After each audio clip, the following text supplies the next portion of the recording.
You wake up in a palace courtyard with no hands, no feet, no voice, and no idea how long the woman standing above you plans to keep you alive. That is how later Han histories describe the fate of Consort Qi, once the favorite companion of China's founding Han Emperor. Her mistake was not breaking a cup or insulting a servant. She had a son, the emperor liked that son, and for a while he considered replacing these empresses' child as heir. When the emperor died, Empress Dowager Lu won. Qi's son was killed. Qi herself was mutilated, robbed of her senses, and displayed as something no longer considered human. Palace politics had produced its final performance review. Imperial China lasted for more than 2,000 years, and there was no single Chinese harem with one permanent rulebook. Every dynasty arranged the inner palace differently, but the basic idea stayed familiar. One emperor, one empress, several ranks of consorts, and an army of attendants, maids, servants, and eunuchs. From the outside, it looked like silk robes, jade, jewelry, and painted screens. From the inside, it was a locked workplace where rank controlled your food, clothing, servants, rooms, and future. You could rise because the emperor noticed you, fall because he stopped, and die because another woman's son had better timing.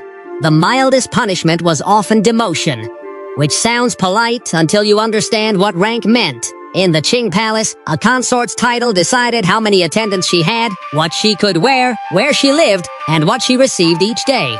Losing rank meant losing staff, seals, gifts, income, ceremonial respect, and often access to the emperor.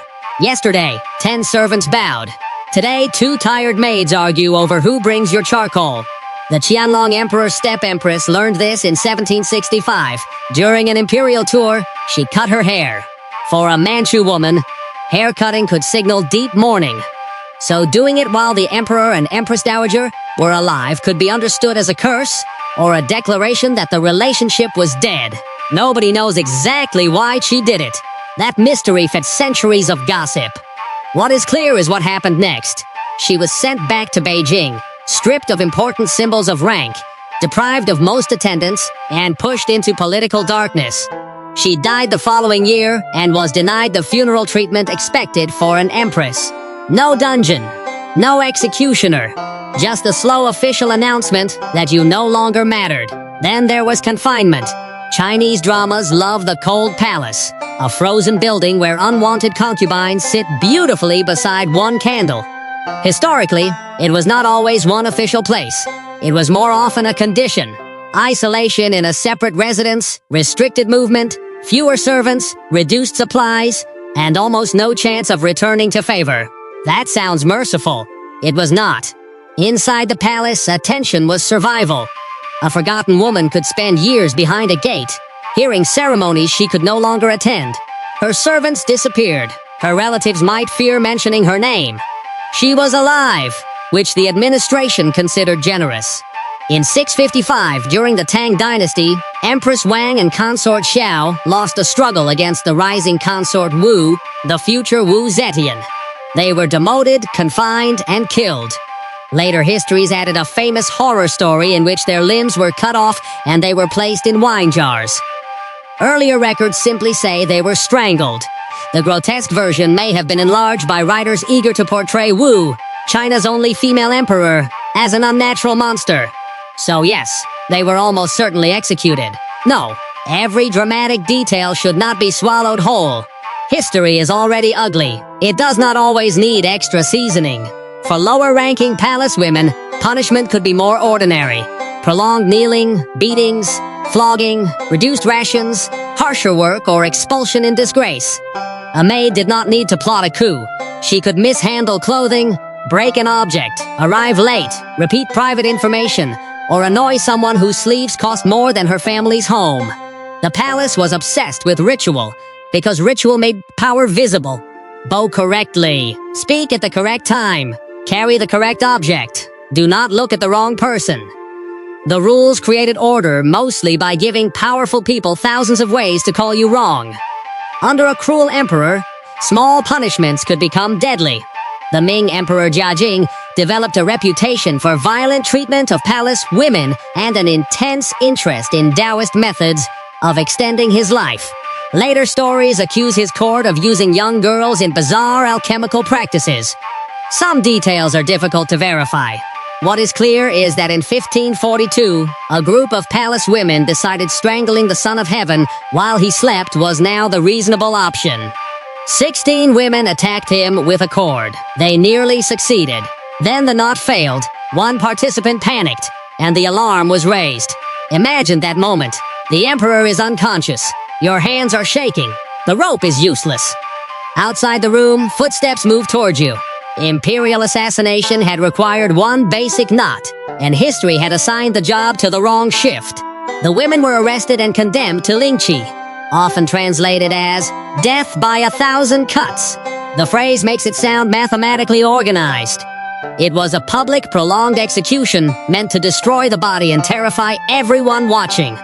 One woman who warned the Empress was executed with the others. Consort Zhen, in whose rooms the attack occurred, was also killed, though the Emperor later believed she had been innocent. The punishment spread beyond them. Relatives were executed, enslaved, or had property seized. Imperial justice loved family packages. One person committed the crime, and suddenly cousins who had never seen the Forbidden City were having the worst week of their lives. But even obedience could not save a consort from the worst rule. Sometimes the emperor died first. Early Ming rulers revived the practice of forcing selected consorts to accompany a dead emperor into the afterlife. Their offense was not rebellion. It was surviving their husband. Records indicate that dozens of women, perhaps around 100 across several early Ming reigns, died in these accompanying sacrifices. Exact numbers and methods vary, but many were forced to hang or otherwise kill themselves before burial. The court called it loyalty. The dead emperor would continue receiving service in the next world because, apparently, eternity was unbearable without household staff. The practice was abolished for the imperial family in the 15th century. That was progress, although we no longer kill the widows automatically is a low bar for civilization. Centuries later, the palace still had quieter ways to erase a woman. Consort Zhen, a favorite of the Guangxu emperor, supported his interest in reform and angered Empress Dowager Cixi. She was demoted, and some accounts say she was beaten. In 1900, as foreign armies approached Beijing during the Boxer Crisis, and the court prepared to flee, Zhen ended up dead in a well inside the Forbidden City. Later accounts say Cixi ordered her thrown in. Official records used more careful language. The exact sequence remains disputed, but the result is not. A young imperial consort was left at the bottom of a well while the court escaped. That is the real darkness of the imperial harem. It was not simply jealous women fighting over one man.